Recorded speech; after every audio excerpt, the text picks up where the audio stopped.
Okay, I should be live now. Now, probably. Yeah. Now, probably. Yeah. Let's move this. Okay. Yeah.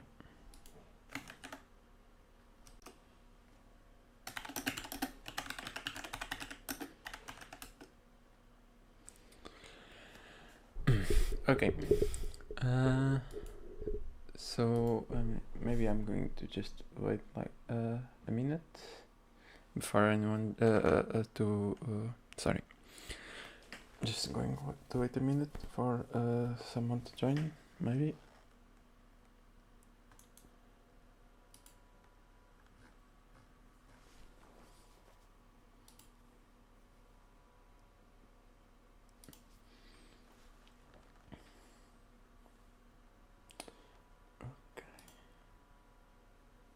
Yep.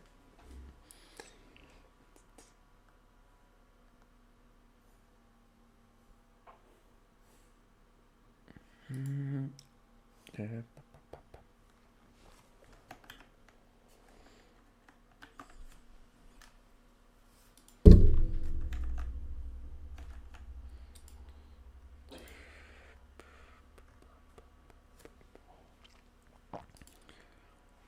So yeah, this stream I'm going to try to stop mumbling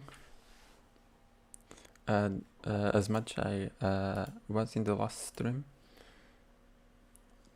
Let's see how that goes. So I think someone joined. So great. Let's look at what I'm going to be working on.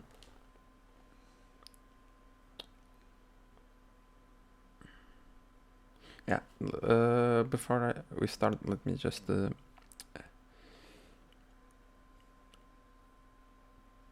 share this on my Twitter so that other people can join.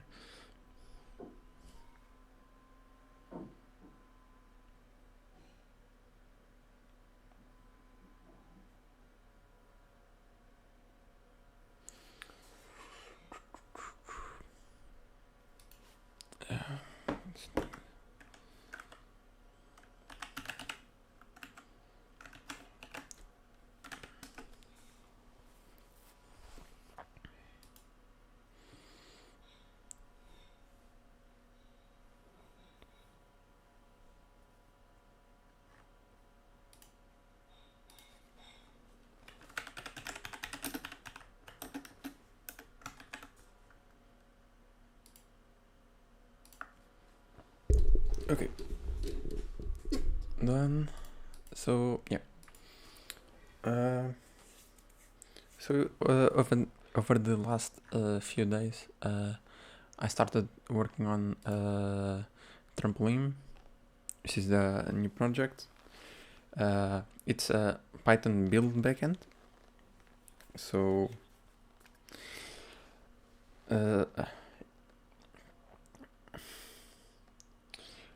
as some may know,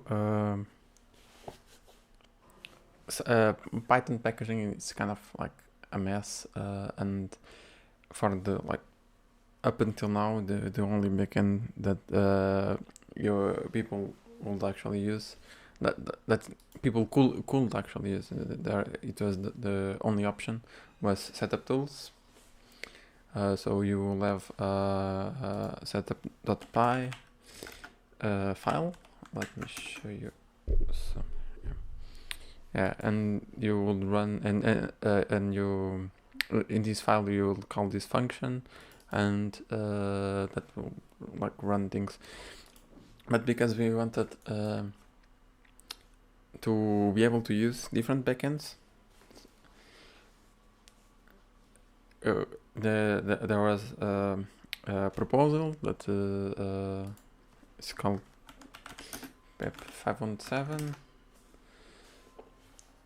That essentially defines like a standard, some standard hooks, and a new file called pipeproject.py Tom.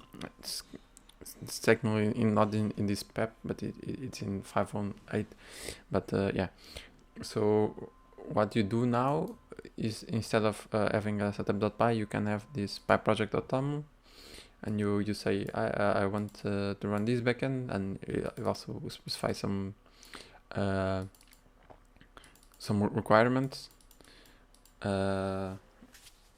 like the Python packages that you need to build your project, and then you say I want to use setup tools that build meta as the backend, and then tools that want to build packages like pip look at this and they call and they invoke this backend.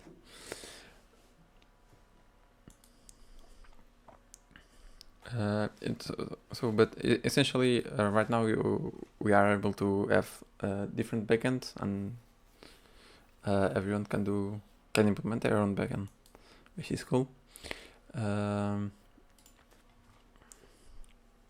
So I started implementing my backend. Right now it's pretty simple. It doesn't have anything special.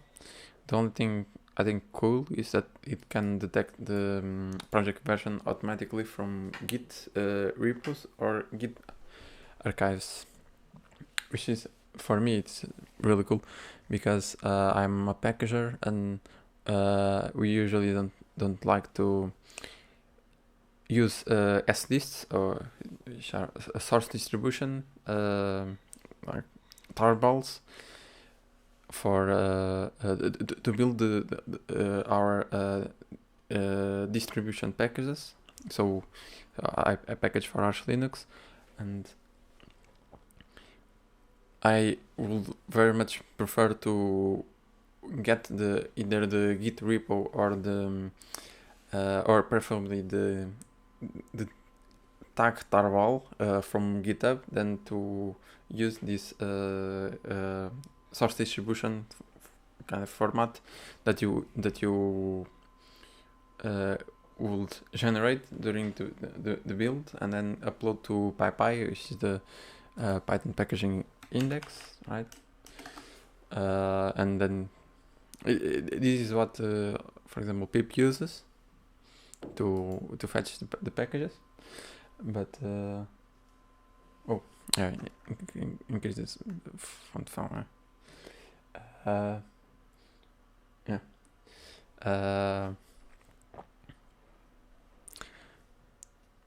What I was saying. What was I saying?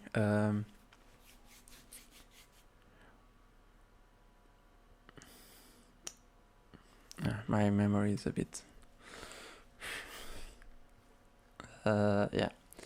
So essentially, you will the standard way that you package like things in Python is that you generate this source distribution, then you can generate binary distributions like ready to install called wheels, and then you upload these artifacts to PyPy, which is the Python packaging index. And then installers like pip will go there and download things. If there's a compatible wheel, it will download the wheel and install it. If there is no compatible wheel, it will download the slist, which is source distribution, and then build a wheel for your system using that source distribution. But for Linux packaging, I will very much prefer to get the source directly from the project source, like the upstream, instead of this third party service that you need to upload. And yeah. For example, for my projects, at least I signed the releases, the tags with my GPG key, which is something that we would like to do. A lot of projects don't do it, but it will. it is definitely nice when they do. Is this true? The include package data is only for wheels and does not influence list. Yeah, I think so. I mean, I don't think there is necessarily anything tying it to the wheel. Is that, or maybe there is? Maybe I don't know. Let me type.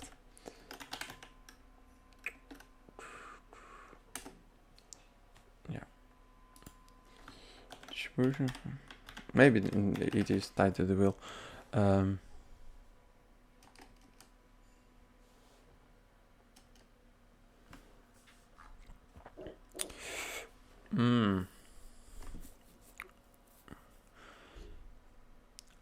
I don't think there is anything necessarily tying it to the wheel, but you need it to. I don't.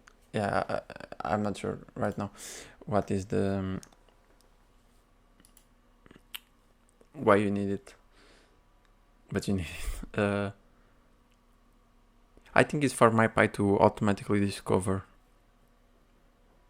But yeah. Let's move on. Yeah, I was saying for Linux distributions, we actually want to use the I would prefer to use this tarball that GitHub generates here that I can download.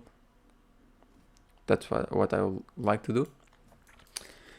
And for that, things like setup tools, SCM don't work because these tarballs don't include any Git repo. Just like a tarball is just a dump from the. Let me get the project source. It's just like a tarball from the project. Yeah, I know that it is a plugin, but yeah.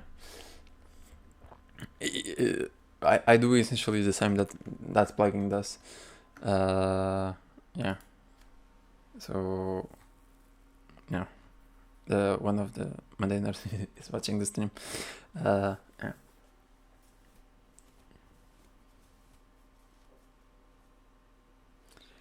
Right. I can send you a pull request if you want. It's really simple. So essentially, how that works is that these tarballs that GitHub generates is are Git archives. So they are generated. Let me just find the documentation links. I have them in the code here. Yeah, here I have.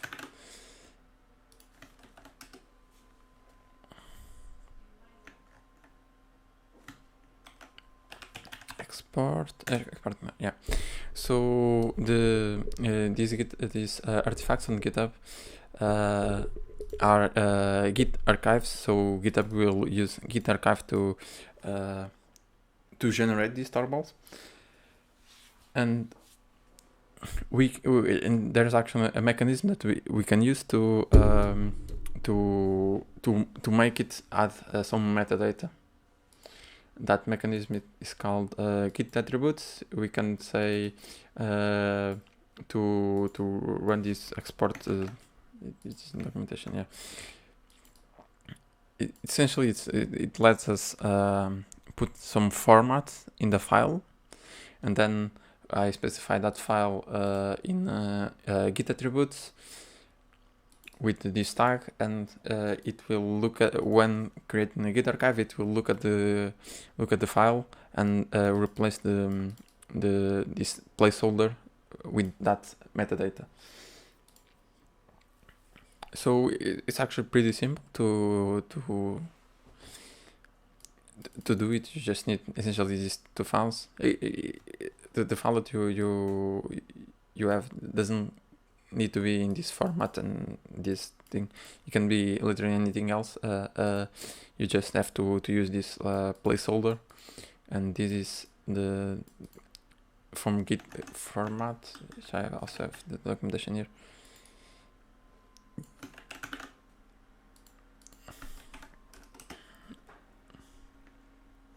Yeah, it's there are all the placeholders there that you can use. Yeah, essentially that is really simple. I can show you the code that I have to. It's not in it.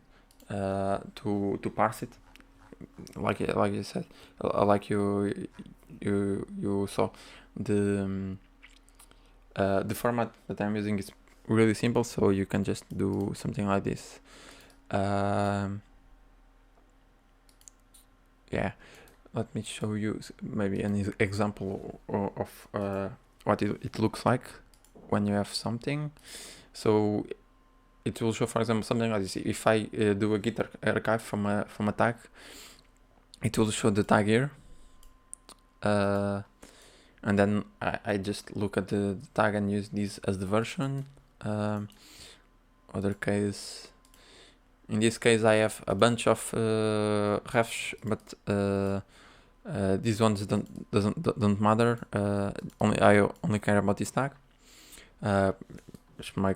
These are the tests for my project, so I have all of these cases to make sure it works. And then I have this case where I have a bunch of refs but no tags, so I have a commit that it will fall back on. If I can go, yeah, I can go back. I just create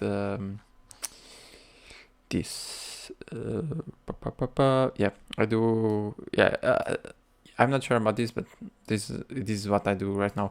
I do 0 and then dev 0 and use the commit as the local modifier.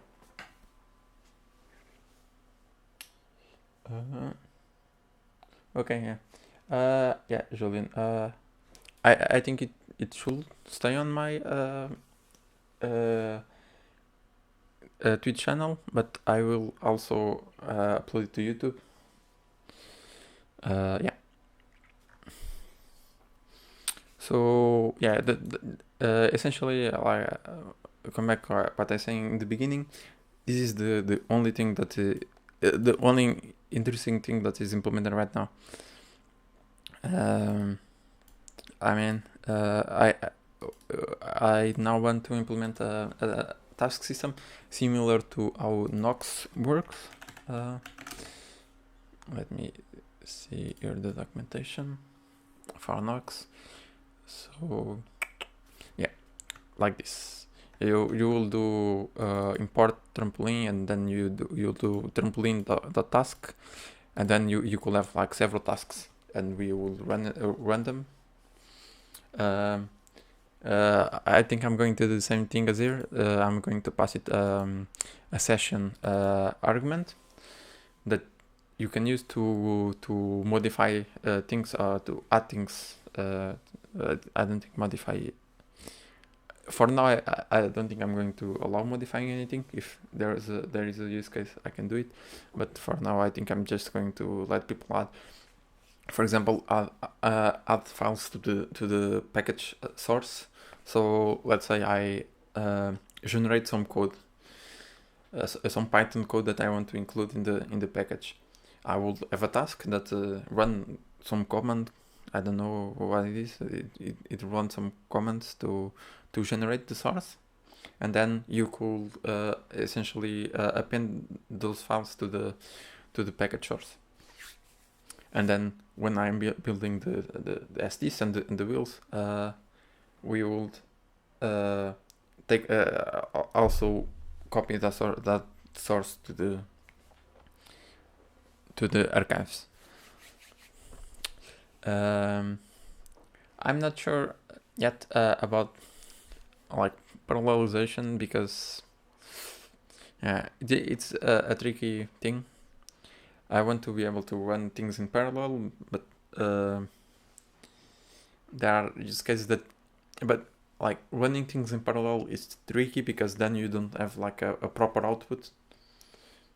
which sometimes you want. So I'm not sure I'm going to do with that.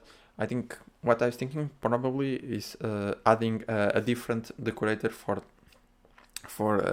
tasks that should be long. So you will want to run in parallel. If like generating some code, it's like runs in like a few milliseconds. It doesn't matter putting it in parallel, and then not having the output on the terminal. I think that's not really great. So if you have some like a task that's talks has different runners, but the thing is that I have some tasks that I probably want to run in parallel, tasks that take a long time, and then some tasks that I know that they don't take a long time, so I want to just run them consequentially.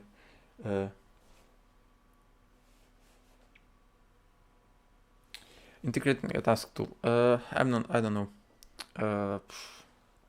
Actually, at some point I was planning to do my task runner. I have like a proof of concept. Where do I have it?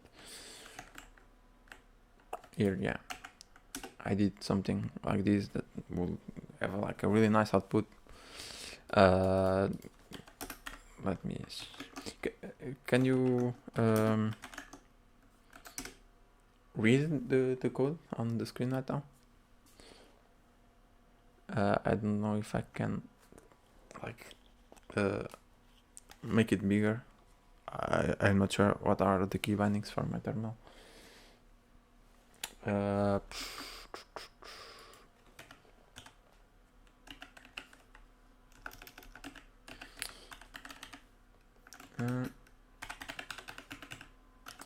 Increase font size.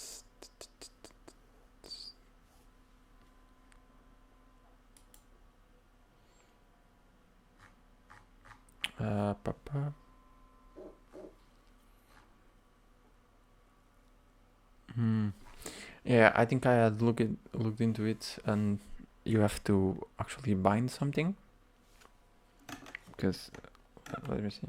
No. Control works. Yeah. Right. Does this look fine now? Yeah. Okay, great. So this is just like a simple thing that I have different slips, and I can run it again for you, and then it shows like these little tabs and everything. Yeah. I wanted to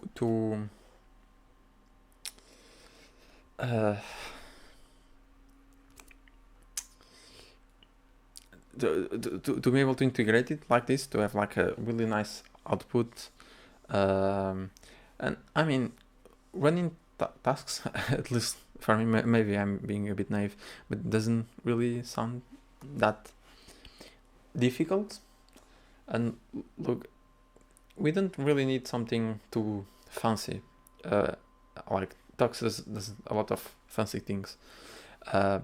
We don't really need anything really fancy, just something that can run tasks in parallel. So what I was thinking is, looks like there is some issue here. Yeah. So what I was thinking was maybe having like a normal task and then a long task or something like that, or you pass it via an argument saying that this is a long task, so that it doesn't run those tasks so that the tool only runs those tasks in parallel. But for right now, I'm not going to implement like a parallel runner. I'm probably just going to reuse this. This is really simple. That I have implemented. That this is the standard runner. This is for the, like I was saying, the another project that I wanted to do. but like never got around to doing it. I just implemented like the parallel runner and like this really nice output with which is I don't know if you are aware, but it's this really nice package. It's pretty popular. It's just, yeah, you can do a lot of fancy things. Yeah, that's rich. It's really cool. But yeah, so I think today what I'm going to do is to add support for our custom metadata. There are some settings that I want to expose. Because right now we only support this metadata specified by PEP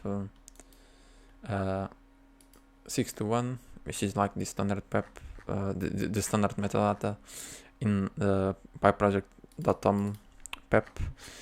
Let me see. Example. Yeah, just this. Like right now we only support this. Let me make this bigger. No, I don't. Plus. Okay. This is getting bigger. Let me know if you can see this.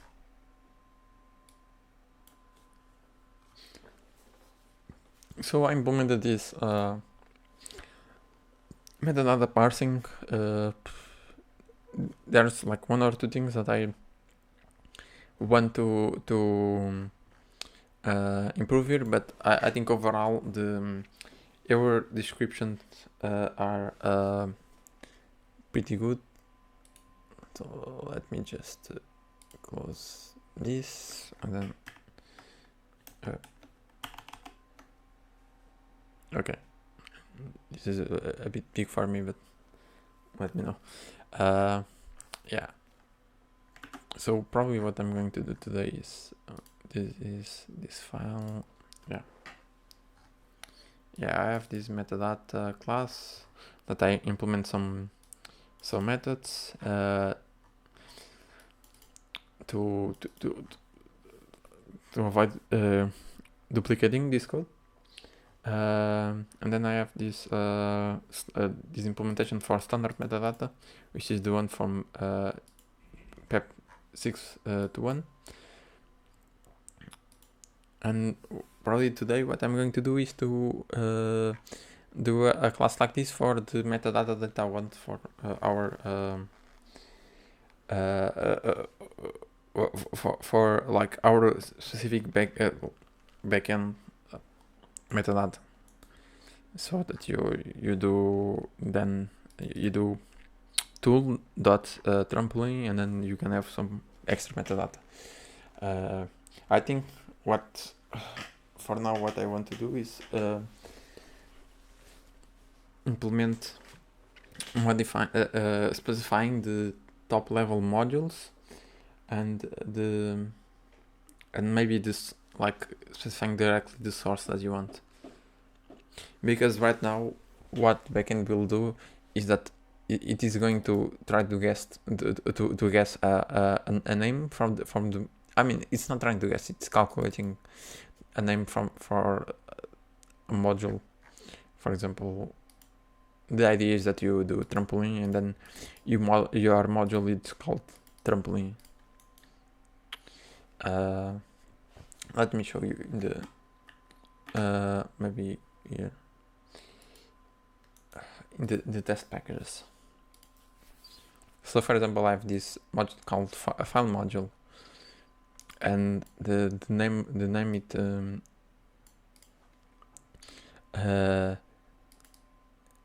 yeah, okay. So I have this module called file module, and the name the backend will try to look for for the module. It's a file underscore module because that's the Python portable name kind. yeah, I do some processing to calculate this. For example, this is a big name. Yeah, it is expecting this. So this is the name, and it is expecting this module. It can either be a file module or a package or namespace module. So it can either be a file or a folder. Yeah. So I think what I'm going to do right now is implementing that. It should be fairly easy. I mean, let me just do this. Let me know if you can still read it, because otherwise it's too big for me.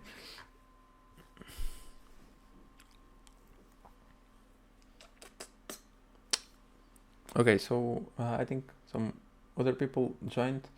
Yeah, I'm working on trampolim, which is a new project that is essentially a file, a Python build backend. So it's kind of an alternative to setup tools, Fleet, Poetry, and things like that. So what I'm going to do now, like I was saying, implement metadata for our module. So we have here the project table, which is the standard metadata from PEP 621, and I want to add our own metadata. Like, if anyone has any questions about like packaging with stuff, let me know. The camera is up there, but the chat is here. So yeah, it's cool. Let me know if you have any questions. Maybe I can answer. Trampolim metadata. So for metadata, then we have this. Why is this? My editor is configured to use tabs as indentation because of C, but this is really annoying. When you first open the file, it will assume that I want to use tabs for Python. I mean, so yeah. I want to copy this. So I'm going to use this class as the base class because it implements some helpers essentially that I want to use to get our metadata. So let's take a look at what we do here.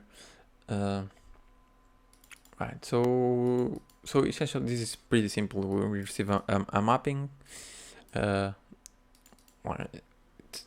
a dictionary that has string keys, and then the values could be anything. So we need to do all of the validation, including types and everything, to make sure everything is fine. To make sure that to understand the data, we need to make sure that they are the correct type, and we need to we don't need to. I want to have friendly error messages, essentially. So, for example, let's take a look. Test metadata here. So, for example, if you don't specify like anything, it says that the section project is missing from project.toml. If you do just project and you don't do the name, it says that the field project name is missing. And then if you do it, if you declare a name with like a different type than string, it will say that the name is an invalid type, and we are expecting a string but got something else.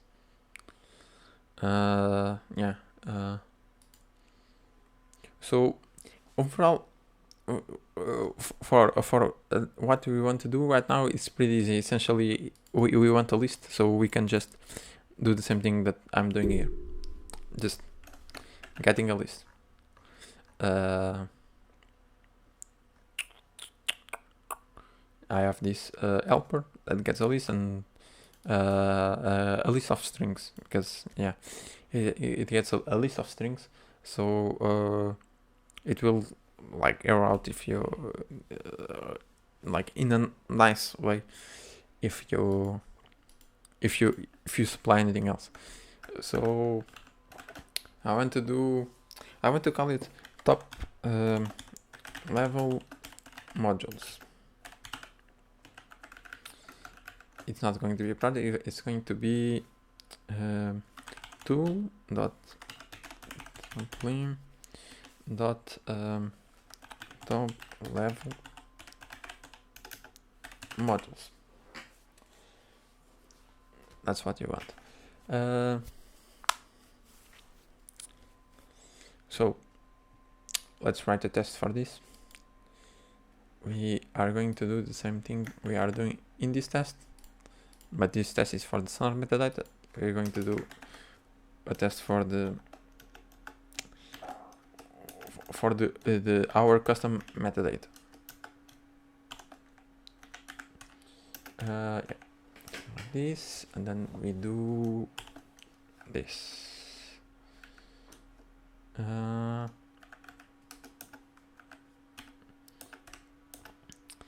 So okay, let's copy this test, and we, instead of saying that the standard metadata is going to be trampolim metadata, and then instead of using this class, we are going to use the trampolim metadata class that I just created here. So I mean, this should be this should be all we need to implement parsing of to add simple fields like this one that we are adding right now. So should be pretty easy to work around with this stuff on this backend. Yeah. Okay. Yeah, this is my pie that is complaining. So what we are going to do, let's copy this. Oh, let's copy this instead into this, and then we don't care about this. We are just going to do tool.trampolim, and the field is called top level modules. Let's give it a wrong type. So right now I'm going to do run the test suite. It's going to error out. Okay, I forgot something. I forgot to initialize the other class, to call the super init super.init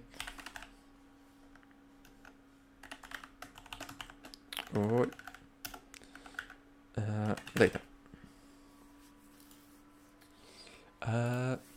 Okay, so should now work. Let's make PyTest only run this test. Okay. So yeah. I'm going to copy this message.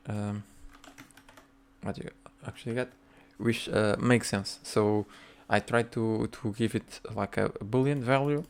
It says that field tool trampoline the top level module has a valid type, expecting a list of strings, got true. So this is what we are expecting. If I want to add another list field, it's just literally the same thing. If I want to add a string field, instead of get list is get string. Also have get dict. Same thing. These helpers will do all of the validation. Get string here, get list, get dict. This is a special one. Get people. It's for these special fields.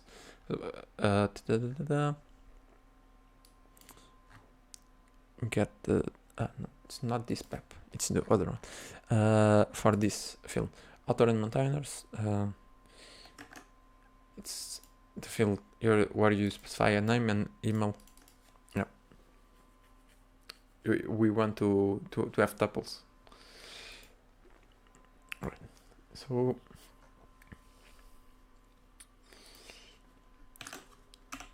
now if I run it, it should say everything is fine. And let's see the coverage. Oh, okay. Yeah, I filtered the test, so now the coverage is not generating well. Yeah, there isn't anything right now because I mean it's mostly just not mostly, it's just me working on this project. So like I run the test in the CI. It runs against other Python versions, so if anything breaks, I know. But I don't run it locally because I usually just run this because I mean it's quicker. It's already in environment. I don't have to be invoking talks and it's like it fixing the or Nox. Nox takes a long time because it invokes pip to install the packages, like the dependencies that you want, and it takes a long time. Always, Tox it's pretty fast. But I was thinking of maybe integrating this in the tool itself. So something like this, where you could specify this as like a task that you can specify. Yeah, but I don't know, because then we are essentially turning ourselves into Tox and Nox. But I think it would be nice to have a tool that could do all of this instead of having to do all. Yeah. And I mean, right now, it will be helpful having a tool that can do everything because the editable wheels are not standardized yet. So my backend knows how to build the project, so I can create an environment that is correct and like quick to start essentially. Because for example, right now with Nox you create you do essentially pip install your project and it will need to make SDs, not SDs, it will need to generate a wheel and then install that wheel into the test environment and then run the tests. Yeah, Nox takes a long time because of all of this stuff. Tox it's faster. I'm not sure how it handles this. Maybe yeah. Jumar can tell us. It is in the chat right now. He is working on Tox too, but we're not, right? So maybe you can tell us. Yeah. But yeah, Tox is pretty fast, but I don't know. I don't really like the configuration format of Tox. But I think Tox is getting like a file a file like Tox, like with something like this, right? I think Bernard said something about this. Yeah. I don't really like the docs config, but yeah. Okay, so right now we have this thing implemented. So it is pretty simple, right? We have the test for it, and now what we want to do is what I was starting to do here. Yeah,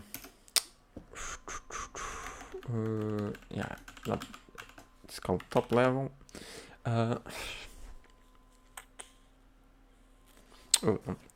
Now we need to add some, to create a new to parse metadata. So metadata. So here we created a new type of metadata, which is the metadata for our specific project. We have this standard metadata class, which implements this standard metadata format specified in PEP 621 for the people that that weren't following. And now I want to have custom metadata, so a section for my project specifically. So we have a different class that does that metadata. So yeah, this is going to be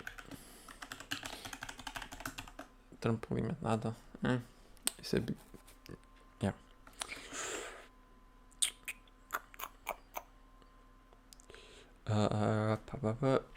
Let's add a test for this in. Okay, I'm going to create a dummy package. Let me make this bigger. Maybe a little bit bigger. Okay, this should be fine. So I'm going to copy tests. So I wrote that. I wrote this test that tests the actually parsing the metadata, but now we want to write code that will use that metadata and look at the package itself and try to do things with it, with that. So we are going to create a dummy package, a dummy package, test package for like in the tests that we can use to verify that everything works correctly. Go say. Let me. What should I use? I mean, let's take this file module. Let's pass R. I'm going to do call it custom top modules. Now we should have something new here.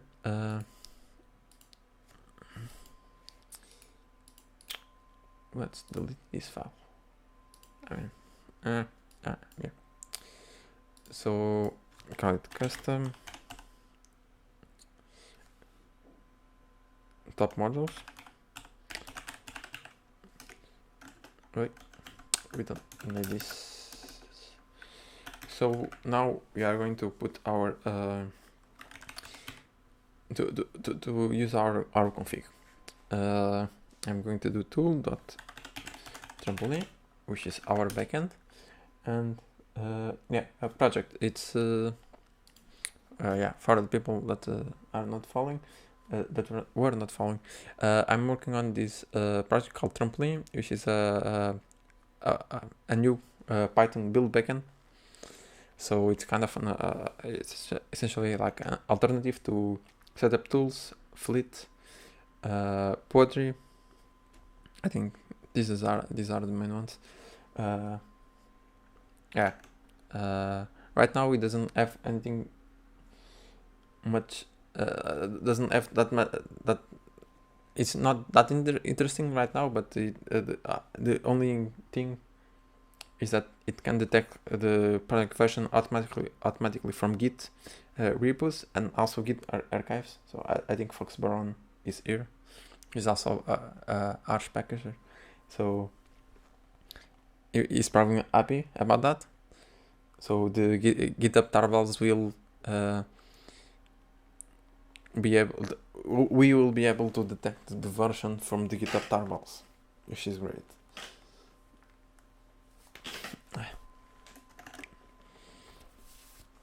So about talks.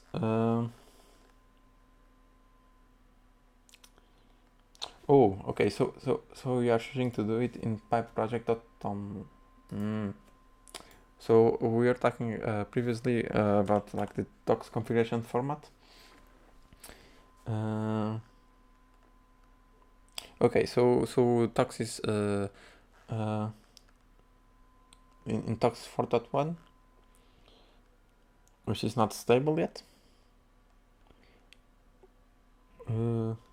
Yeah, I mean, I don't think 4.1 is released. Yeah, it could be yeah.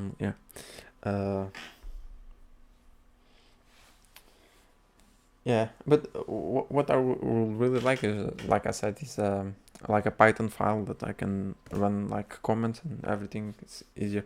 For example, one thing I really don't like with the tox config thing is, for example, if I simply like want to print during my like in my comments, I want to print. What we need to do is invoke Python and then pass a print to it. I mean, it's not great. I think we do it in like, let's say builds. I think we do it here. Tox.ini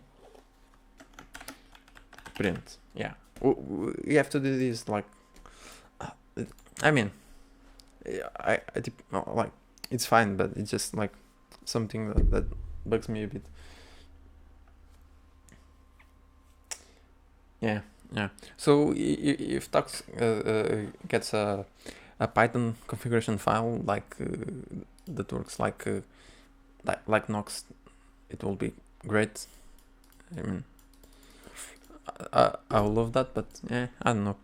But like I said, maybe I was going to integrate something like this in this package. I don't know. We'll see how things go. So yeah. So top level modules. So in this, so we implemented the parsing for this config called top level modules. Now we are going to creating a dummy package. I mean, it's not a dummy package; it's a example package essentially, where we are going to use that feature. Then we're going to implement it and write tests for it using this package. It's pretty fairly straightforward, I think. So let's do module 1. I'm really unoriginal. Yeah, and I can't type. I don't know. Dyslexia is. Let's just do 3. It's a bit overkill. So instead of like usually it will look for this module, custom top modules. So the build backend by default will look for this name, which is derived from the project name, which is like 99% of the time what people want to be doing. But people might like want to do something else and have support for they may want to have different modules. It's kind of this is kind of an issue when like introspecting Python packages, because you want to be able to know where this module, like which package owns this module, but you can't do it directly. So the only way you can do it is that you need to look at the metadata from all the projects, all the packages, and see which one says that they own that module, which is not great. I mean, in hindsight, I would have. I mean,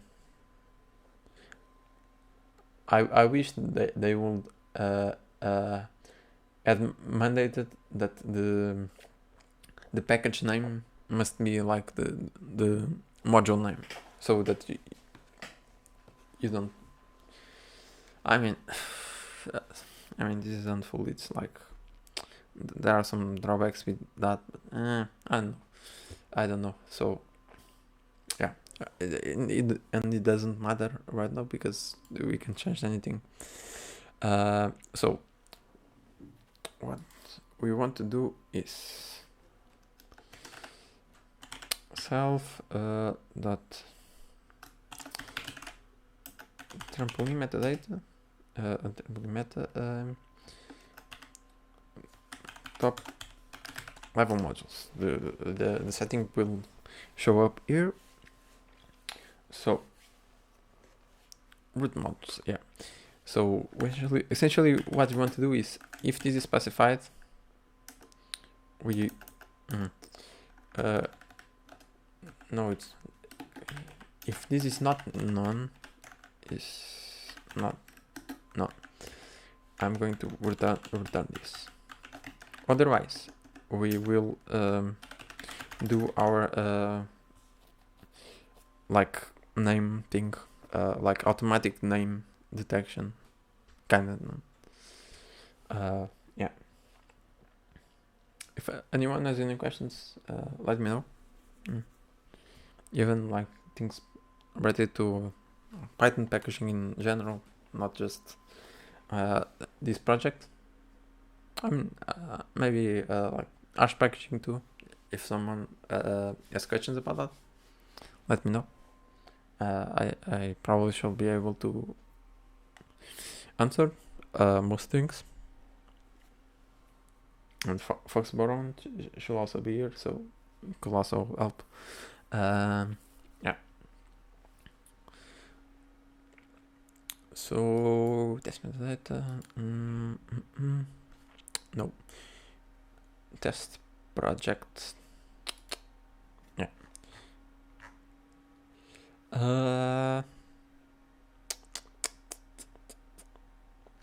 Yeah. I'm going to add a new test here.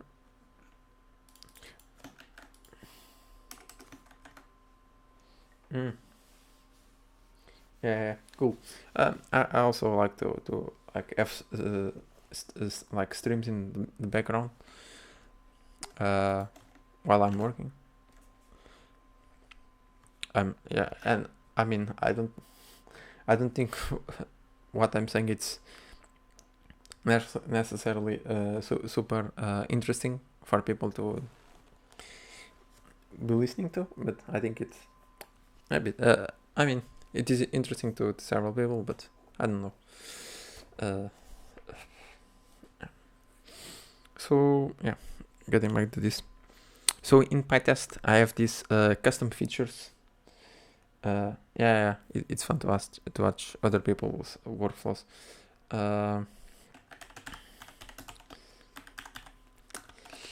Yeah. So okay.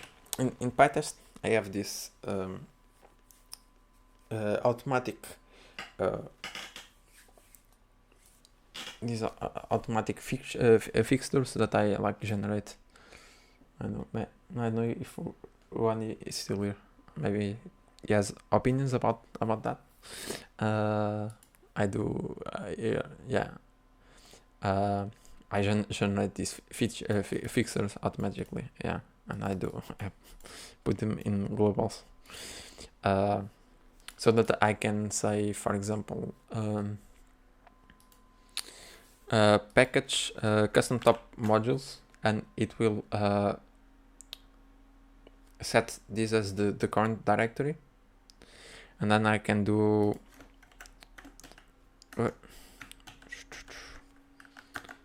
these bindings are a bit weird. Also can do slist, and it will try to build a slist from this and return and pass it here, and also have will, same thing. But right now we want package.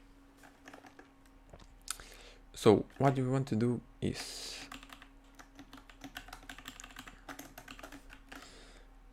we essentially want to assert that these root modules are those modules that we have, like module 1, module 2, module 3. Let's see what PyTest thinks.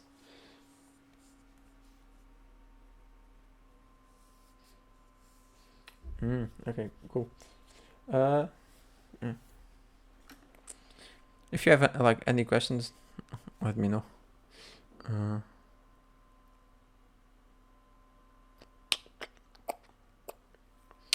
Why? Oh, it's not no versions.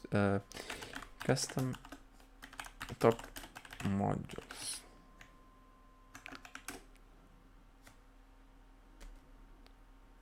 Okay. What is happening? A bit weird.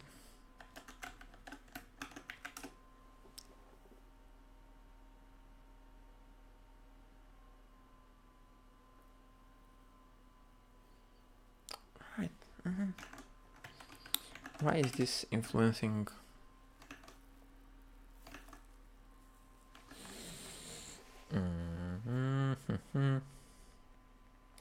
Test no module. So let's see what the test does.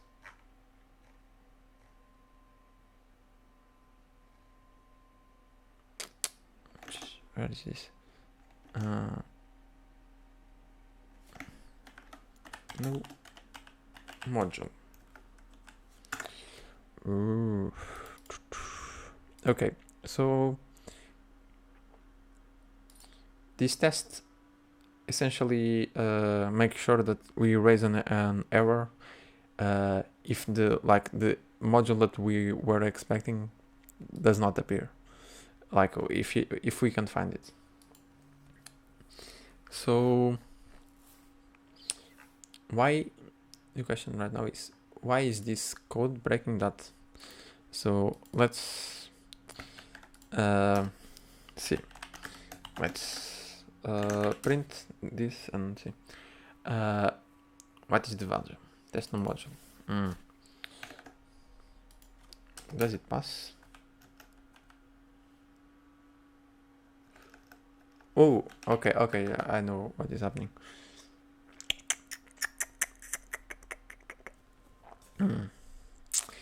So yeah, it's a microscope. I use it to look at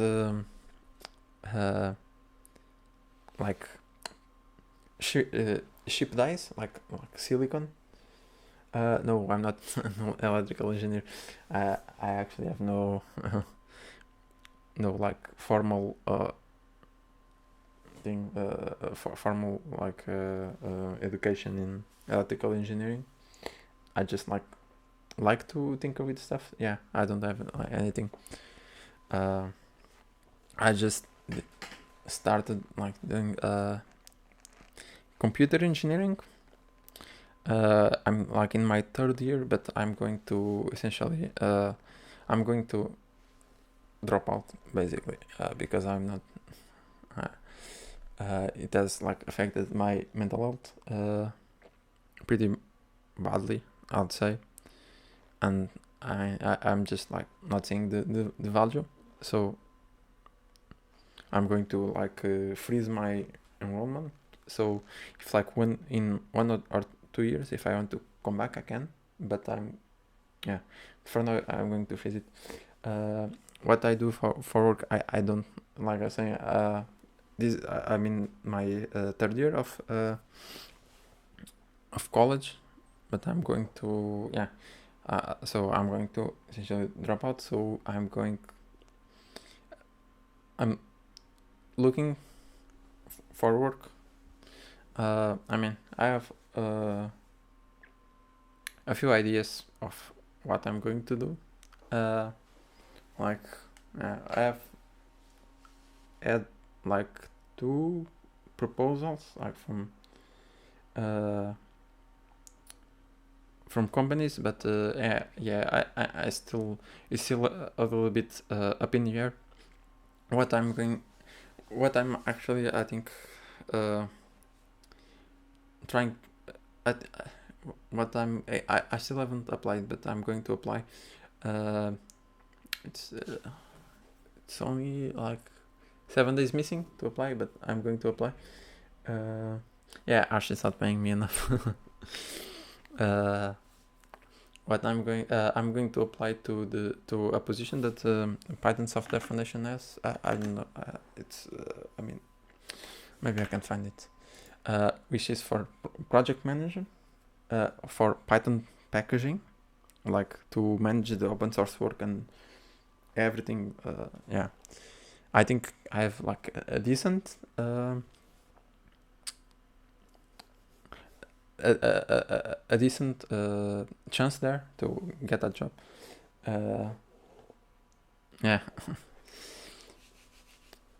because I mean, I've done like Arch packaging for a couple years now, and I'm involved in Python packaging. In like, I know a lot of technical stuff. Yeah, I don't know. I'm probably going to apply and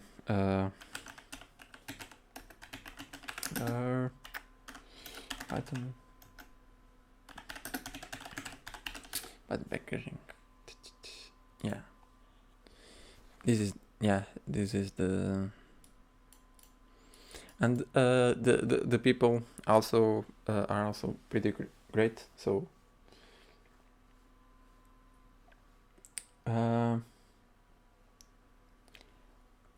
yeah, I think I'm a bit like skeptical about full time, because I mean I don't know what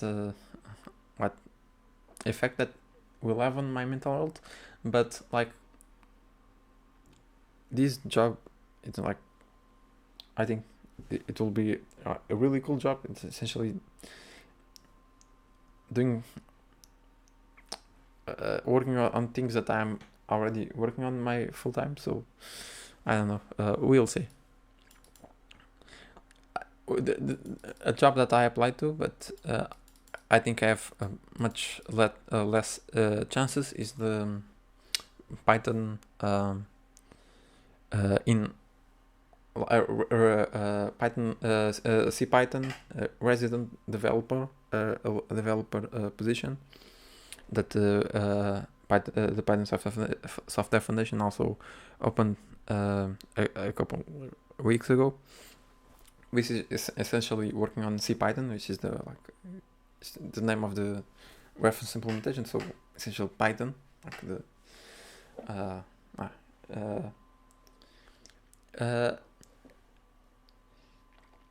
but that one's, it's a little bit harder, because I mean I have submitted a few patches and I have made some contributions, but I think they were looking for someone that is already a core developer.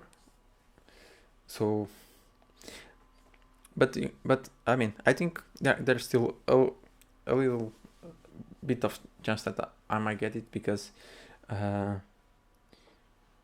think it's pretty reasonable that no core dev, which are usually, I mean, more like senior people, I think, that have jobs or are still. There are some people doing PhDs and everything, and then like a job, it's it's not something small. So I think there's a possibility that no core current Python core dev will be available, and if that happens, I think I may have a decent chance. I will, I think, prefer that job to this project manager one, because it's like it it will allow me to learn and develop more than this one would. I mean, this one will still allow me a lot, but but this is more in the area of project management instead of like actually developing and writing code and like technical stuff. I mean, yeah. So yeah.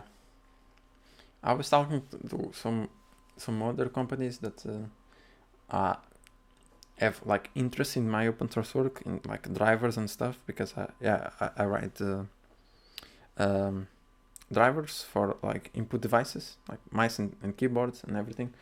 So I've been working. I've been doing a lot of stuff for Logitech, and yeah,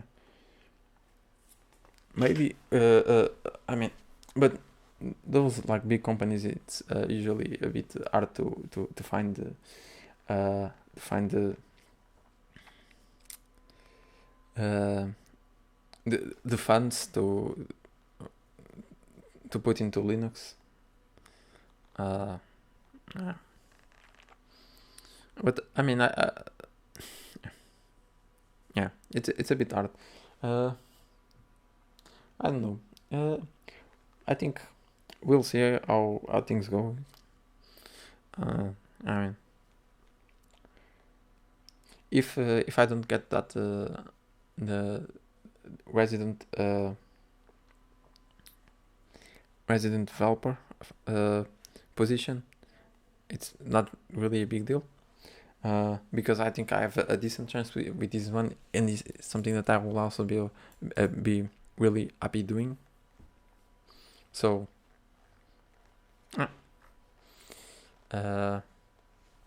we'll see. We'll see how things turn out, and how things like develop and everything.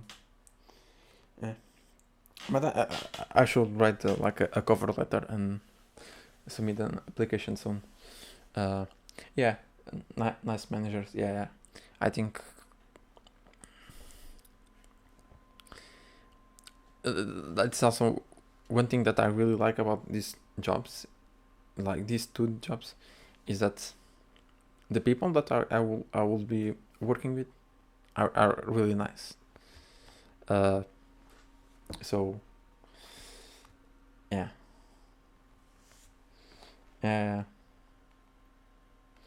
I don't know. We'll see how things turn out. And I mean, if anything doesn't work out, I mean, doesn't work out, it's not really a big issue. I mean, that's something that will be a big issue for a lot of people if they didn't have like a support system and everything. And unfortunately, a lot of people are in that position. I am not, so yeah. So I mean, for me, it won't really be an issue, because I'm like, if I don't get this position, or if anything that doesn't work out, I'm not really forced to keep going and put more like them. I don't know the best way to say this in English, like to damage my mental health. I don't if if it's not working out, it's not working out, and I can say, yeah, it's not working out, and then figure something out on, yeah. So we'll see. But one really cool thing about getting like a job is that and then I'm like financially independent, so I can buy my stuff and everything. I am already a little bit, because I did an internship at Logitech like 2 years ago, and then last year I did Google Summer of Code. So I saved up a little bit of money, so I was able to buy a lot of the stuff here, like essentially everything. The microscope, I got it with the money from Google Summer of Code, and I mean, and having the ability to do that really helped me like develop, because, for example, if I'm doing something with hardware, like not having an oscilloscope, it makes things a lot harder.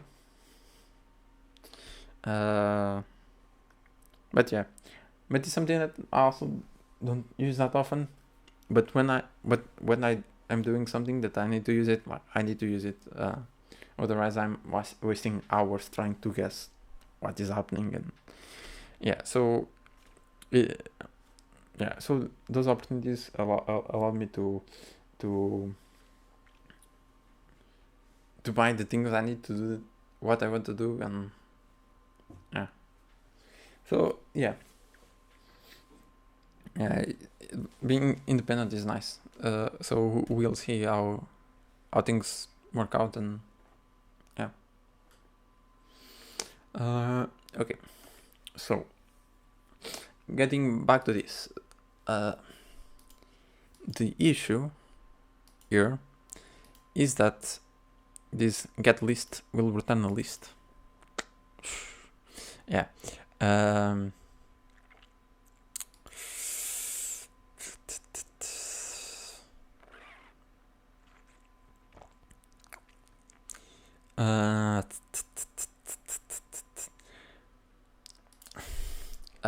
So the issue is that this will always return a list. So that is never going to be none, even when it is not specified. The question is, if someone says a top level model, I don't think.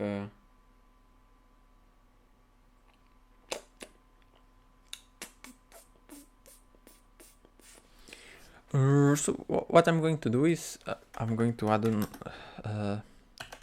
default. No, this can be. No, I'm going to see if the key exists. Okay, so I'm going to add this helper here called skey. No,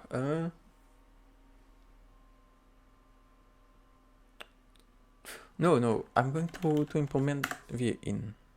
Yeah. Oh. Yeah, no, I think skey is better, because it's private. I was going to do something that you will say basically. No. Yeah, never mind. I'm being. No. Yeah. Sorry, my brain is. Yeah. What I was thinking about doing is something like this. Top level modules. No, it's actually.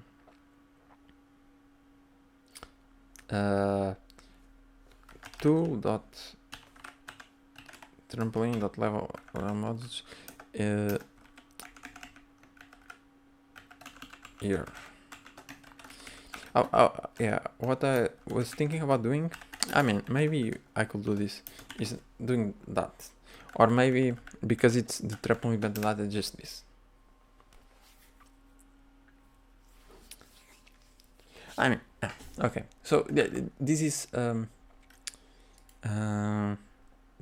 like private anyway, so I think we should be fine if we do this. So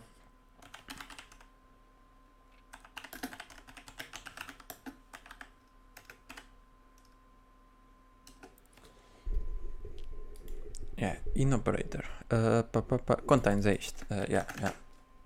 contains. So essentially, yeah, you are going to do this. If the metadata has this key, we will return the top level modules. I think that's pretty reasonable. But right now, there's no way. So contains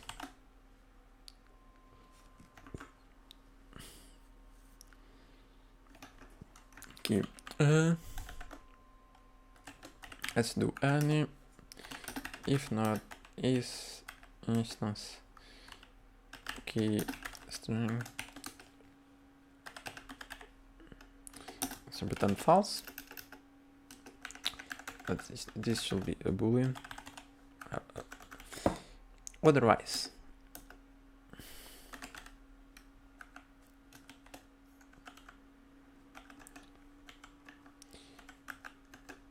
let's do this try. Accept. So otherwise, we will try to fetch the key. If we can't fetch the key, we will return false here. Yeah. So right now here we are looking for the key, and if for some reason it raises a key error, it's because the key doesn't exist, so we will return false. It's true here. So tool trampolim.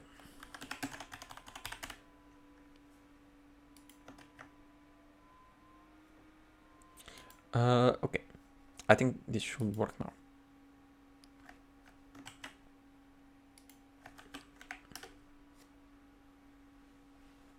Okay, it works, great.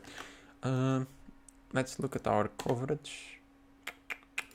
What is not? Yeah, I don't care about that, so I'm going to just skip that. No, yeah, what I'm going to do, no, because it's, I'm just going to skip. Pragma, no, cover. So let's just ignore the code coverage for that line, because it doesn't really matter to us. Anyway, this is like private APIs. Yeah, doesn't matter. Should never happen. So and I mean it's returning false. It's not. Yeah.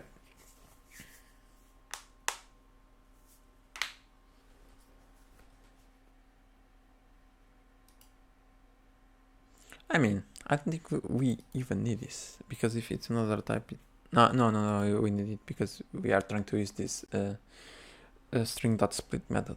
Yeah, we need it. Check. I mean, the check should probably never run, but yeah. Okay, so now we have something that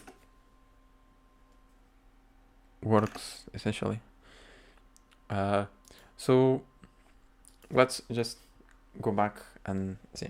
Okay, so I think some new people joined, so I'm going to go over the project again. So I'm working on trampolim, which is a Python build backend. So it is an alternative to setup tools, Fleet, Poetry, and other backends like that. It's pretty early. I don't have anything really interesting implemented yet. There are some things that I want to implement that the other backends don't. I think the main thing is be able to run arbitrary Python code in the build process, so I can run some code to like generate some files and include those files in my package, which is something that you can do with setup tools. But the way you do it is by running that code in setup.py, which is not really designed to do it to do that. It's just like kind of an implementation. It happens because it's a runnable file, so the file will be run when you call the build, but it's really not designed to be used that way. So I want to essentially implement like a sort of task system like Nox, where you can define you will do import trampolim, and then you use a decorator called trampolim.task, and then you have your task that you could run commands and do stuff, and yeah. So okay, but coming back to the code, what we did right now is that we added support for a new config setting that allows you to do this top level modules, and you say that my package has these modules, and now everything will be included in the package source essentially. Previously, we would look at this project name and generate like kind of a normalized Python module name. So in this case, the only thing that will change is that instead of using hyphens, we will use underscores. So it will, for example, let's take a look at this file module. So it's called file module, and it looks for a file underscore module Python module. Could be a Python file or a folder, which is also a valid Python module. Okay, this is implemented now. So I don't know if anyone noticed, but here we have this is not 100% coverage. There is this thing missing. Yeah, ignore this because this gets tested. This will be tested in the CI. Yeah, I'm using CodeCov, and it is crazy. I don't understand what is wrong with CodeCov. Like, is 99.80, like. This is the folder is 100%, but if you go to this page, it says that it's 96%, but it's actually 100%. This is as outdated, and this one says 99.78, and the total is 99.85. But if you go to this page, it says, I can refresh it. Oh, now it says, okay, no, it's fine. I don't know, but CodeCov is kind of a bit. I don't know if anyone else has run into that issue, but essentially because we in the CI we run the tests against maybe this is not best place to show it. Not this. Yeah, not this either. Yeah, so we tested against Ubuntu, Mac, and Windows in all of the supported versions. So Python 3.7, 3.8, and 3.9, and we also test PyPy 3, which is an alternative implementation, alternative Python implementation. So when we test with older versions, it will actually do the coverage for this line. Yeah, which doesn't run on my machine because but yeah, the interesting thing that I was trying to get into is that right now we have no test for this kind of a feature, I guess. So the backend will give you a warning if you try to include a test or tests modules, essentially, because these modules usually generate conflicts between packages, because these are really common names, and some packages mistakenly try to install the tests, and they do it as a top level module instead of a submodule, and then like one package does that, then other package does the same thing, and then you can install them together because they have conflicts. They install the same folder and files and everything. So, and also test, I think test is the name of the Python tests package that gets installed. I think a lot of Linux distributions don't install it by default. For example, Arch Linux, it is a separate package called Python test or tests. I don't remember. But yeah, I don't know what Debian does but essentially we are missing a test for this. The reason that we are missing a test for this is because I didn't really have any way to. I mean, because I wanted to test it with this feature. Otherwise, I have to create a dummy package called test.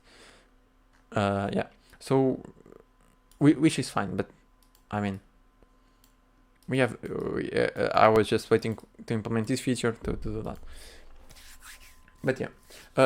So for the people that didn't see what happened here, so essentially implemented this feature. It's really easy.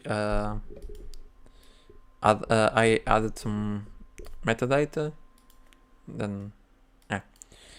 I mean, if anyone has any questions, they can, I guess, they can ask in the chat if you want, or they can go back into the beginning and see what we did. Yeah. So now we have this. First let's commit this. So actually, this may be interesting for someone.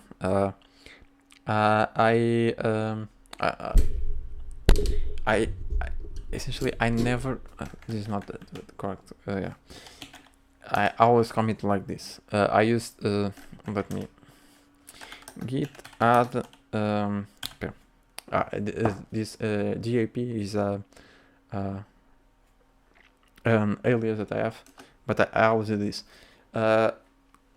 What this command does, instead of adding the old file that a lot of people do, it will show you the diffs, and you can say, yeah, yes, I can. I want to include that change in this commit. No, I don't want to include that change. Sometimes it shows big changes that can be split into smaller changes, and you can say split it, and I want to include this part, I don't want to include this part, which is, I mean, super useful to actually choose what you want to include in the commit when you are working on a lot of stuff, instead of, because I feel not many people know about this, but it's super useful, and most people just do a git add file, I think, which is, yeah. So here I say yes, and yes, I want to include this. Yes, I want to include this. This was a mistake. I know. No, I don't include that. Right? So it does not get stage. Right. See, even though it's the same file, there are some changes that are staged, and there are some changes that are not staged, which is that change that I made here accidentally. So when I copied the link, I accidentally hit the equals key. Now let's go back. Yeah, from the editor. I don't. I, yeah, editors are big. I don't really love VS Code, and I will yeah Git reset. Yeah, I don't know. I didn't know about Git reset patch. It's cool. Yeah. I mean, I don't know. Which editor do you use? Because I mean, I don't think that there's anything really.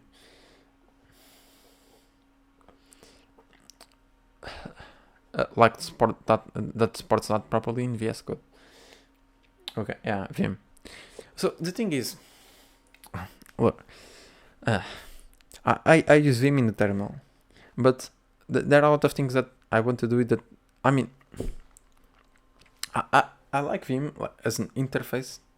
I like the Vim interface, but having the editor as text only, it's not really great, because if you want to like have this tree here, or I mean, you can do it in Vim, but it's like it's in the terminal, and you can do it as nice as you can do this, and like this yeah, this little preview thing. So what I would actually love is an editor that is like kind of modern, like a graphical editor that I can do.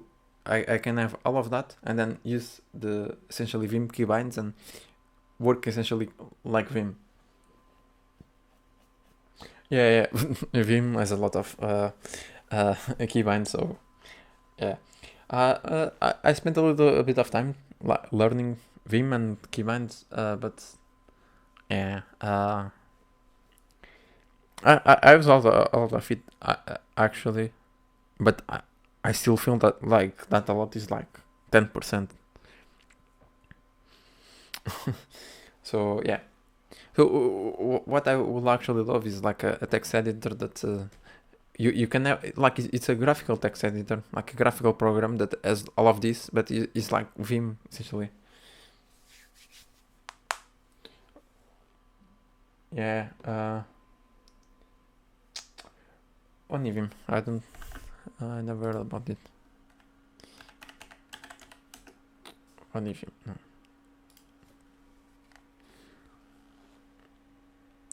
Right. This is even open source now.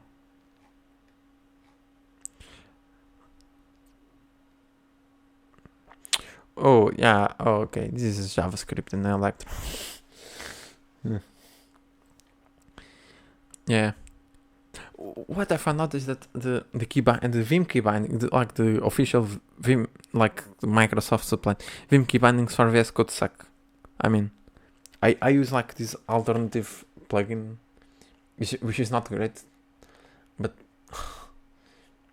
well, let me see. Vim, what I have? Yeah, I have this plugin, VS Code Vim. I mean, I don't even have access to the Microsoft Vim plugin, because we don't have we no longer use the Microsoft Store in the Arch package, because it's against the TOS, the terms of service of the marketplace, which is just like, I think it's a really dick move, but yeah, what can you do? So we are using OpenVXS, which is actually which is by, I think, by the guys of behind Eclipse. They made this because the guys, the Eclipse guys, they have a kind of VS Code compatible client called Eclipse Thea.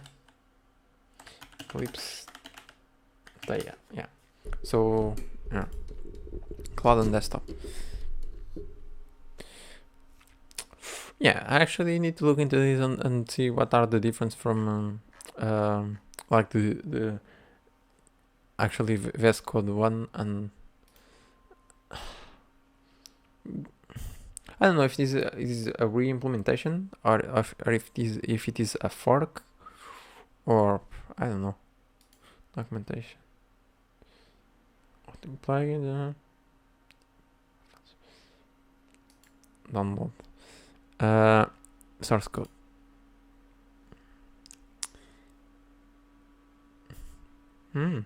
This is like 35 star.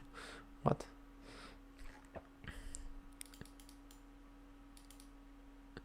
This is weird. Template for building desktop-based products using the Eclipse Day platform.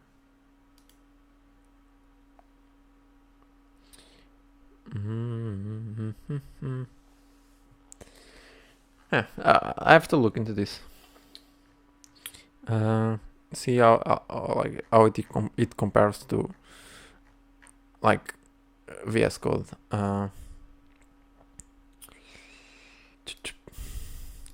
But I don't know. It's like touching JavaScript stuff, man.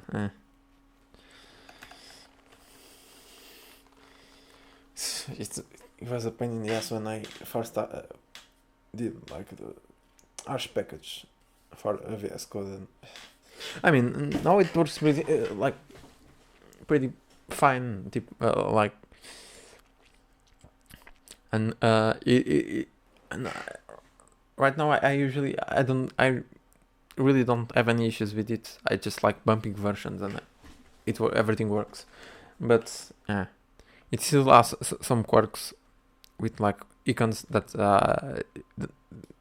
no longer happens in my system because I no longer use the sub environment. I'm using i3 now, like for like a couple years, I think. Yeah. But it will like show you the Electron icon in the tray instead of the VS Code one and everything. It's a mess. Man, yeah. JavaScript stuff and yeah. So, getting back to this, we were going to add a test for this warning. So what we are going to do is new folder, let's do test module.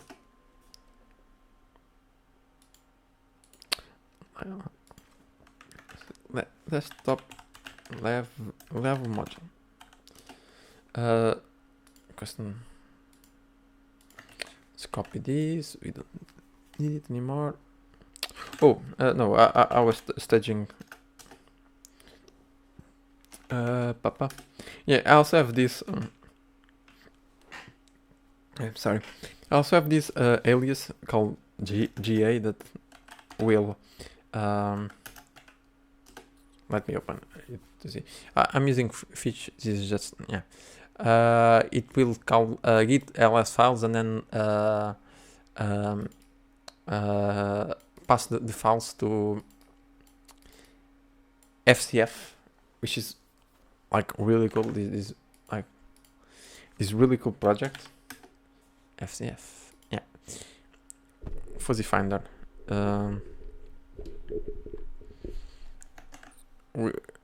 Let me make this. So if I do this, and then I can do this, and then I can yeah, but I don't really want that. Yeah, hit rm. I don't know. I don't even know how this got there.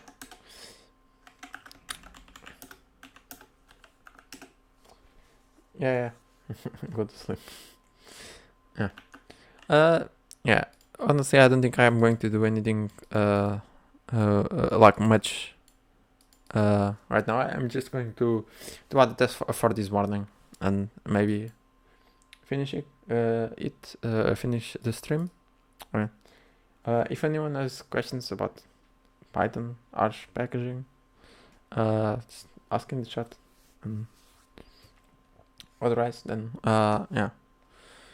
But yeah, so FCF is like this really cool thing. Check it out. I guess.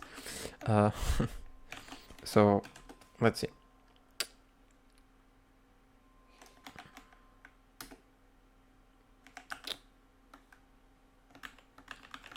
What? Okay. Let's commit. So let's meta. No, it's not meta. Let's do build. Add support for top level modules setting.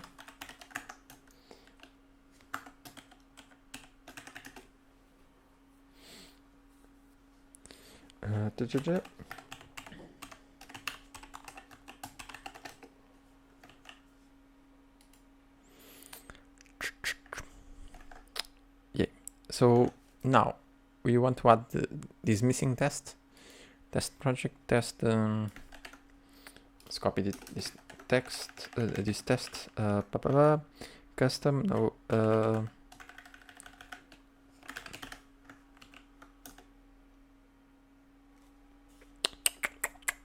So test. Okay. So not custom. Okay. Now I'm going to add a pipe project. Tom. Let's copy the content from this one. So we're just adding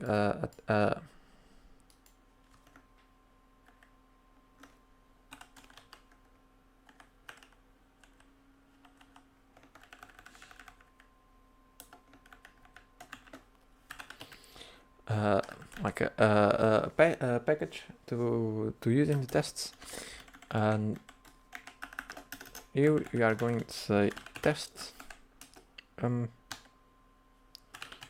tests. Just let's do the two. So what we want to do now is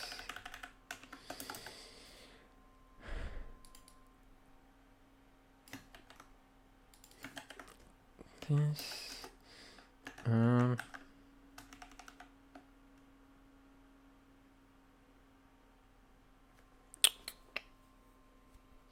Oh no, let's just do one test. Pop. Now warns. Warns. What is the warning that I'm giving? Trampolim warning.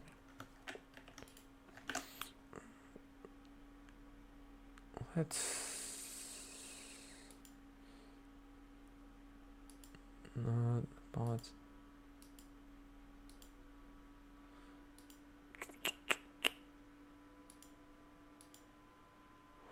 I had the PyTest documentation open somewhere.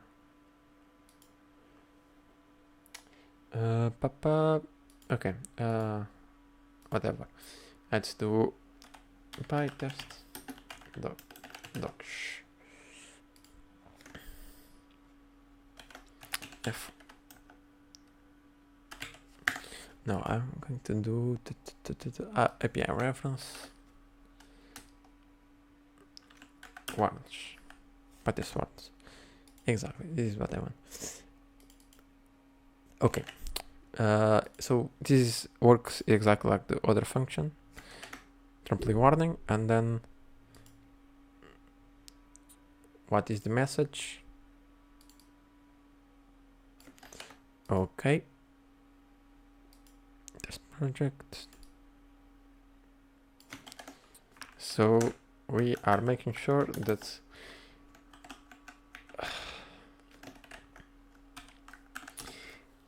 when we try to create a package. Okay. So essentially, what we are doing is starting to make sure that when we try to create a package with a test top level module, it will run raise it will give a warning.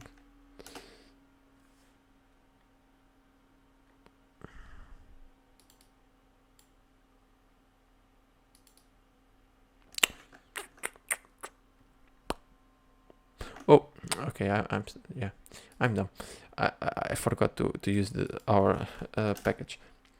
So it's called test top level.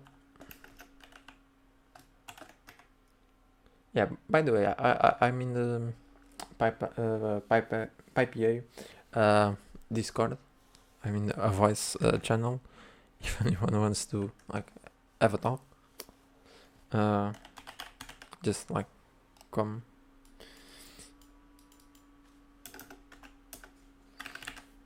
Test. Now it should work. Yay, everything works. And if we are going to look at the coverage, it's covered. And what? Oh, it still says like 99% because of this line. But yeah, so I'm going to commit this now. And then, yeah, I think we are done. Forget commit this. Wait, let's commit. When's it there? Okay, everything went fine. Tests, projects, add test for tests top level module warning. Okay, it's great. So I can push now. Then we can just wait a little bit for the test suite to run. Let's do this. No, this is the check one. We want this. Okay, so we can talk a little bit while we wait for this to run.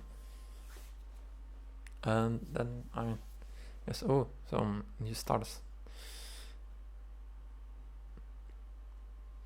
Cool.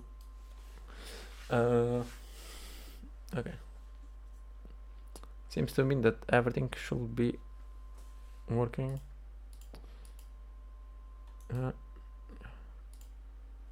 Just show me this. Yeah. So wait a little bit.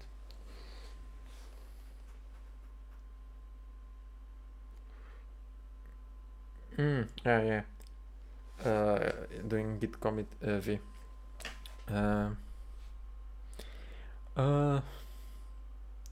I think that's interesting, but I'm not really seeing myself using it, because I already, like, I always use git add p. So I already have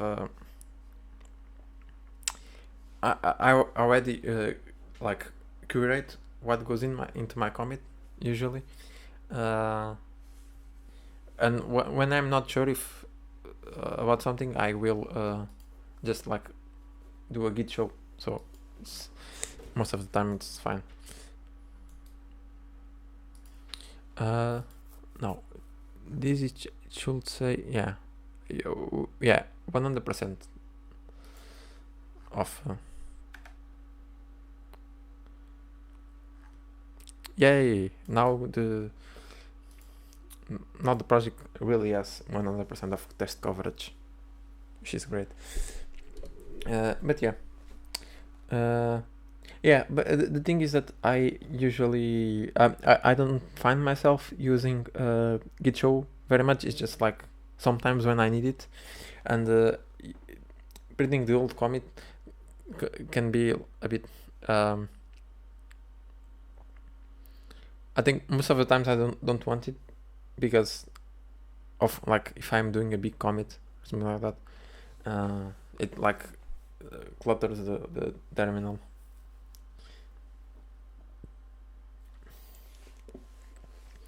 but and I mean, I don't think it justifies for me the amount of times I end up using Git show is really small, and like for me, this is not really an issue. That I mean, like knowing what goes into my commit usually, I mean, doesn't really cause any problems. It like most of the time it's what I want, and even then, I usually always look at the diff when I open pull requests. So right now it doesn't really matter because I'm not using pull requests, but I should start using them soon. When I do, it's just like I open a pull request and then I go through it, make sure everything is fine. Because it's like a different, I guess, context, and makes it easier for me to look at stuff. I don't know. I guess something like that. Yeah. So if nobody has any questions, I'm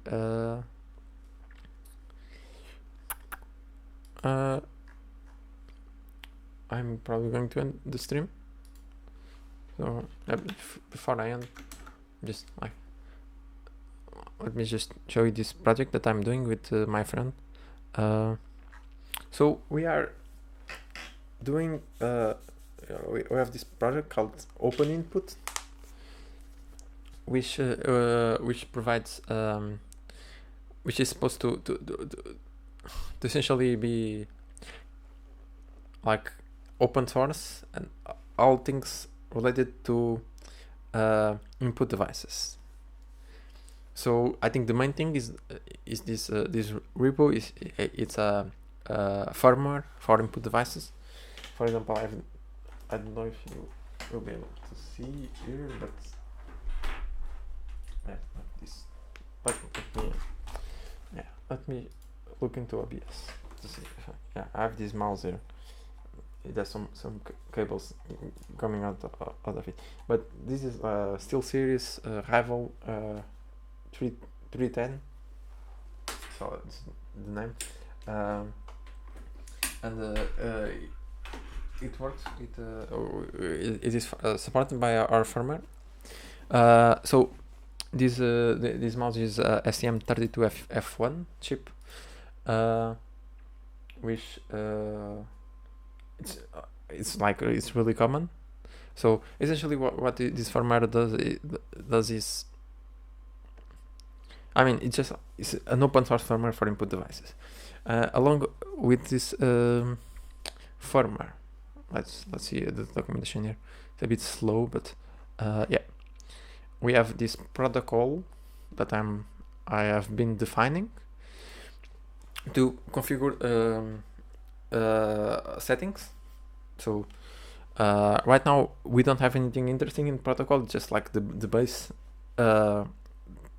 stuff, and the firmware still also doesn't have anything really interesting.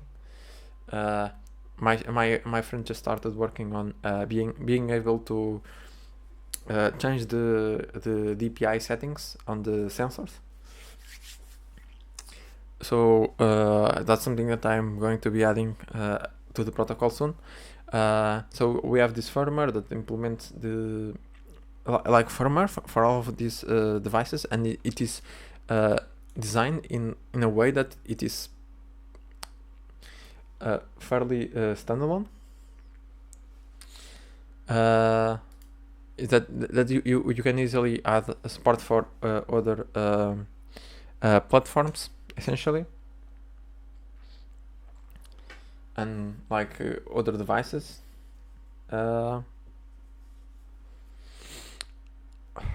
And then I'm going to write some like kernel drivers for custom features, like being able to natively report the battery settings in Linux, like the battery level and everything. But yeah, this is firmware, and my friend also has been working on these devices. So this yes, we still have to order the PCBs, but and assemble them. But yeah, he designed this board using my MCU. This is really interesting because it's 8 kilohertz of report rate. So yeah, it's HID. Yes. Yeah, because, I mean, that's the sound. Everything uses HID. Everything uses that. I mean, and I do a lot of it stuff. I mean, I do. I have like this Python it parser. This library that I wrote so that you can send like a HID report descriptor, it report descriptor, and then you get like Python stuff, like and you can parse the things. But essentially is the firmware is we are aiming it to be easy for other people to come in and add support for their devices. One thing that is really cool that we can do with this design, with this like modular design, is that I implemented a target that works on Linux like an executable, and uses a kernel API called UHID, UID, stands for user space id API of the Linux kernel, which allows us to create virtual devices, HID devices. So we can have like the protocol implementation, and then we have the target implementation for Linux and as an executable.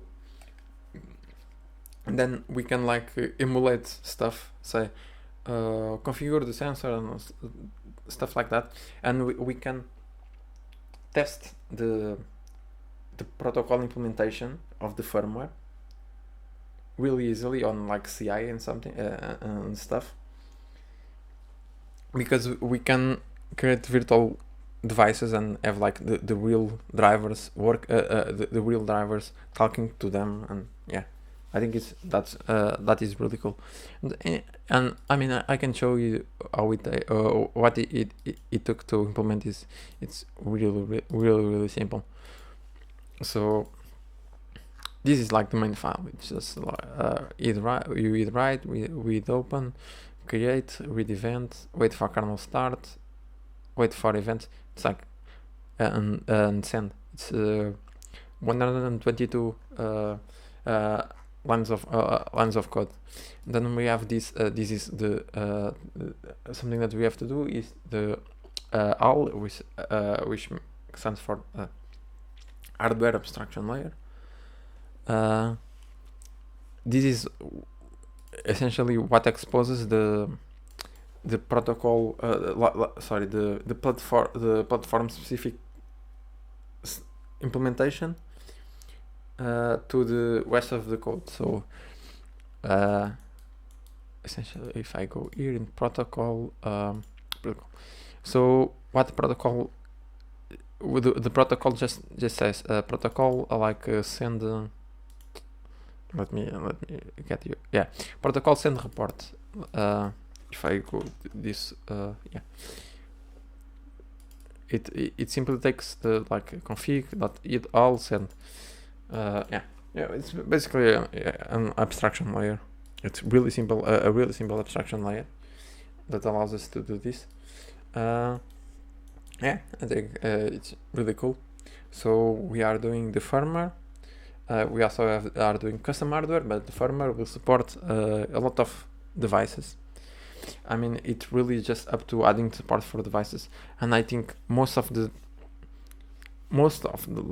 off-the-shelf devices that you can buy at the store, they most of them use the same microcontrollers or the same family, so it's really easy to add support for this stuff. Support Arduino, no, because it is designed like, I mean, I guess you could create a target using Arduino, but I think the tricky part there is building everything in Arduino IDE, I guess, because it's not designed to be able to do, for it to be able to do that. But for ESP, yeah, we cannot support for ESP. I don't think it makes that much sense, honestly, to use ESP as a microcontroller for an input device, because like ESP will do Wi-Fi, right? Or can any of the ESPs do Bluetooth? If they can do Bluetooth, it makes sense.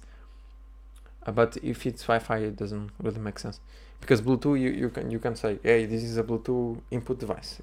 Bluetooth actually also uses HID, so HID is the standard specified by the USB specification, but then you have this thing called HID over Bluetooth that you use, that essentially reuses part of the its spec to do the Bluetooth stuff, because I mean the way that this part of the spec is designed is not, it's really standalone. You don't need USB. It's kind of like a thing that is like outside of USB, kind of almost. But yeah, we can totally have support for ESP. Yeah. So we are doing the form. One thing, really cool thing about this is that I wrote like a custom build system with Python and then Ninja. So you do, let me go open input. So let me remove the build directory.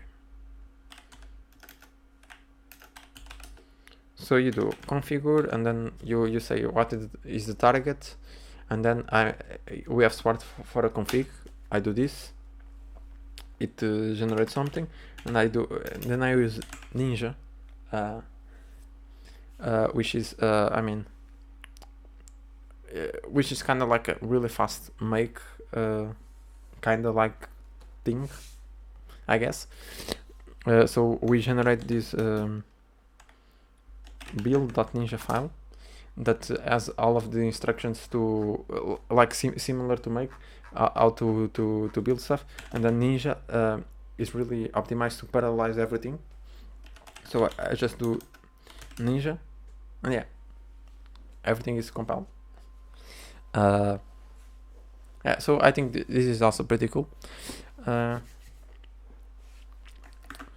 We are using for this target, for the STM32F1, we are using no, it's not external. We are using tiny USB, and we are also using tiny USB for the FM32 that my friend is working on, and we will use it probably. Yeah, we will probably use it for the SAM microcontrollers. These microcontrollers are the ones that will allow us to do 8 kilohertz of report rate. That means that the device will be able to send 8,000 reports per second to the host, which is really cool. Yeah. So this is the firmware. We are also doing some custom hardware, but we will add support for a bunch of stuff already like that you can buy and just install on your device. For example, this one that is working right now is the SteelSeries Rival 310. And then what I'm going to do is I'm going to add support for this in FWPD, which is the firmware. This is yeah, this is a firmware updating daemon. This is a project that does firmware updates on Linux. I don't know if anyone is like aware.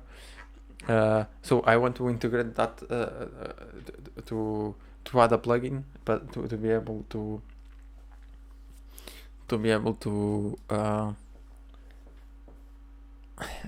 to do firmware updates for our devices. Yeah, this.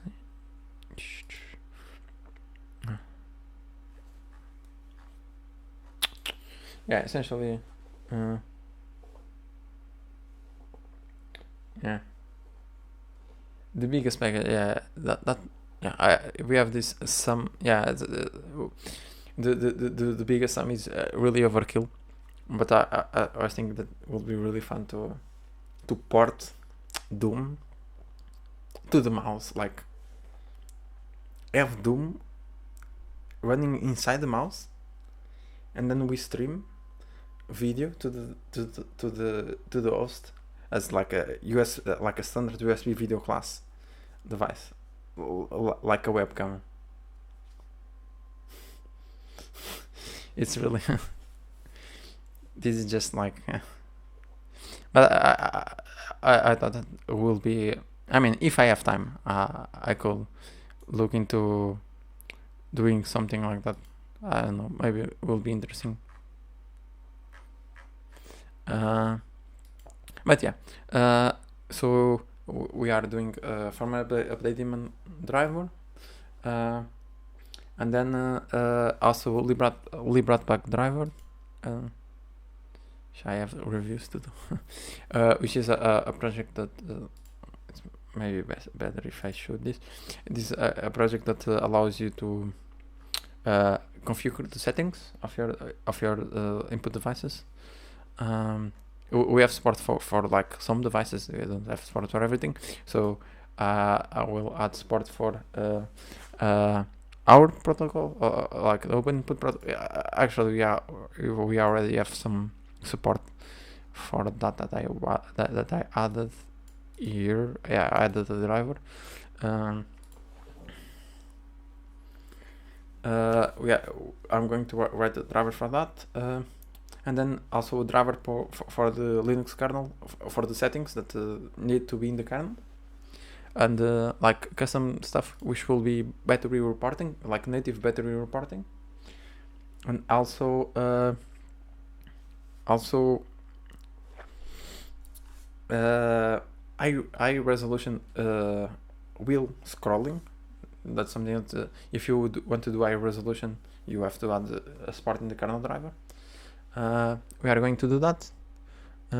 What is missing here from the yeah, essentially it's that, and then after that we want to do some custom hardware for wireless devices. Right now we are working on just USB, which is much easier, like wired devices, but then we will do wireless devices. We will have some protocol for the device to talk to themselves, and we will design a receiver and an actual device, and then you will be able to talk with the receiver, and then also add support for the hardware that supports to talk via Bluetooth to the host. Yeah, just like getting started, and I think we already are in a fairly decent position.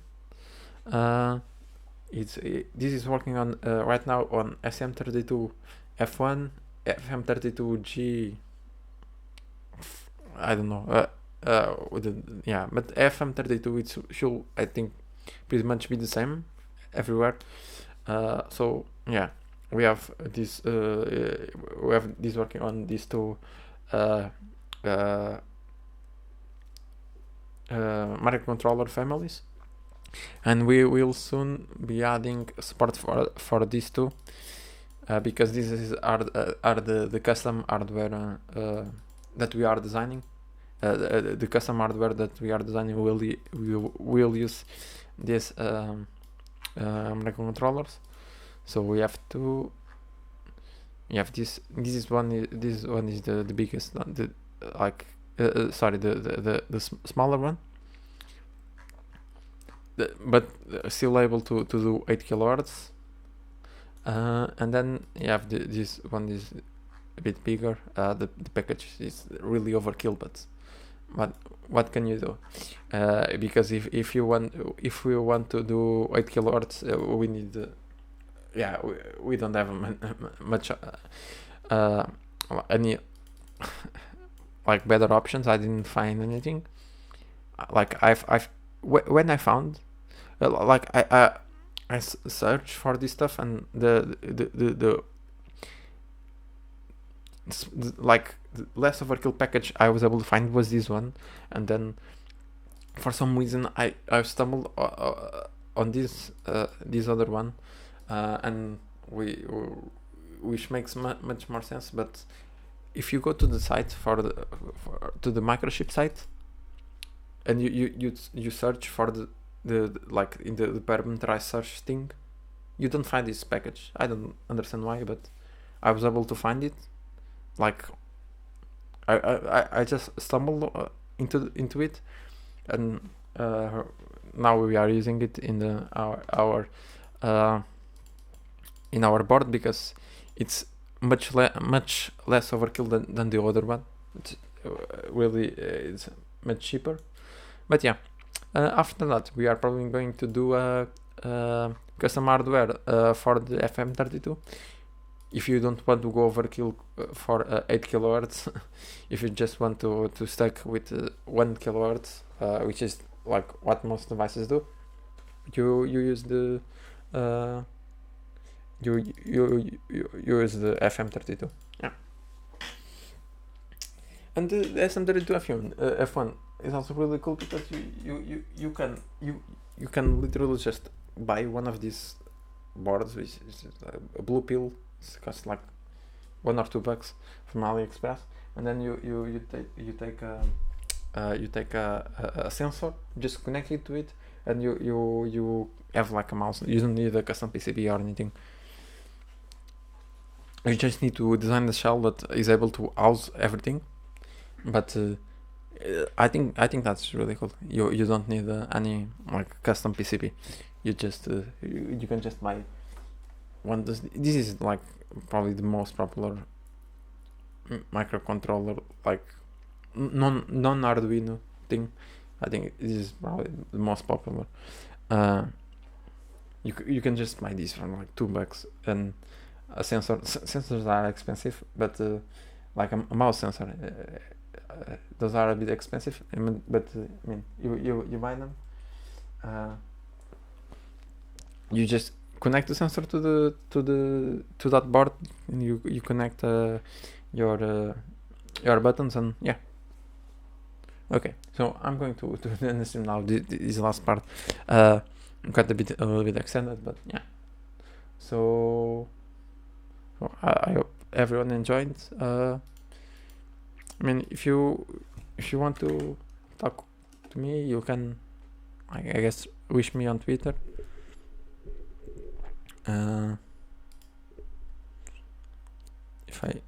This is a bit missing Clara.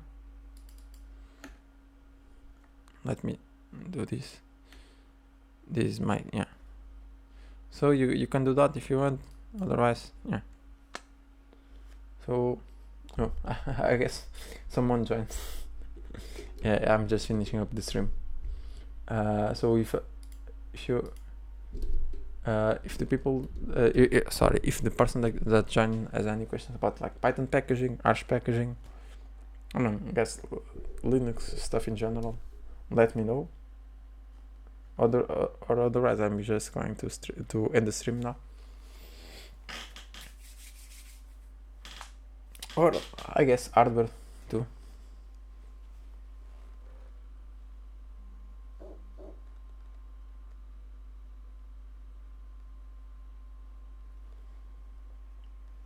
So yeah, I'm just going to end the stream. Okay. So bye. I know I need to end the stream.